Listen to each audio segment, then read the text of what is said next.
January 24, 2026. A packed room at the Tradition Family Property Washington Bureau in McLean, Virginia.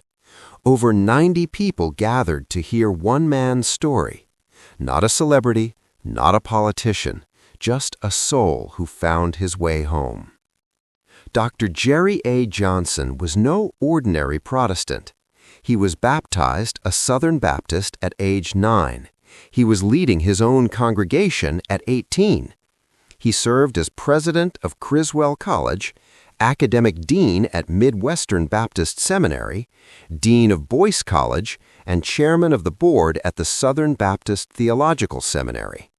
He was the President and CEO of National Religious Broadcasters, NRB, one of the most influential evangelical voices in America. And then he became Catholic. What happened? What makes a man at the pinnacle of Protestant leadership cross the Tiber?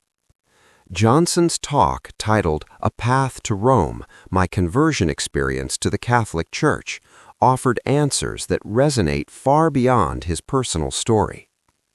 First, there was the promise of Christ to St. Peter, "Thou art Peter, and upon this rock I will build my church, and the gates of hell shall not prevail against it." Matthew 16:18. For Johnson, this wasn't just a verse, it was a foundation. If Christ built his church on Peter, that church must be visible, identifiable, and enduring. Protestantism, for all its strengths, could not claim that same visible continuity. Then there was the Eucharist. Johnson contrasted the Catholic understanding of the real presence with the Protestant view of bread and wine as merely symbolic. "This is my body," Christ said, not "this represents my body."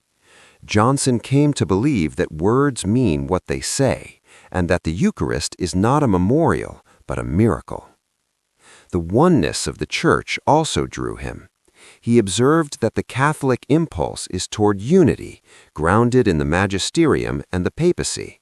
Protestantism, by contrast, tends to splinter. New denominations form constantly.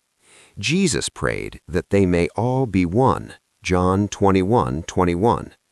Johnson wondered, where is that oneness visibly realized? His work in pro-life and pro-family causes brought him into contact with countless faithful Catholics. Their witness, their courage, their clarity, their charity played a significant role in his journey. He saw Catholics fighting alongside evangelicals for the unborn, for marriage, for religious liberty, and he began to ask, if we share so much, why are we separated? At the end of his talk, Johnson thanked the Tradition Family Property Organization, not just for what it stands for, but for what it stands against. He invited everyone present to join in the fight for the faith by putting on the armor of God. Now, some might ask, why does one man's conversion matter? Because it reflects a larger pattern.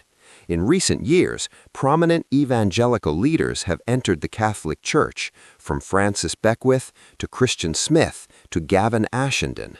The reasons vary, but common threads emerge: history, liturgy, authority, the Eucharist. Johnson's journey reminds Catholics of the treasures they possess, treasures sometimes taken for granted. A visible church founded on Peter, the real presence in the Eucharist, a magisterium that guards the deposit of faith. These are not burdens, they are gifts. And for those still searching, Johnson's story offers hope. The door is open, the light is on, the Father is waiting.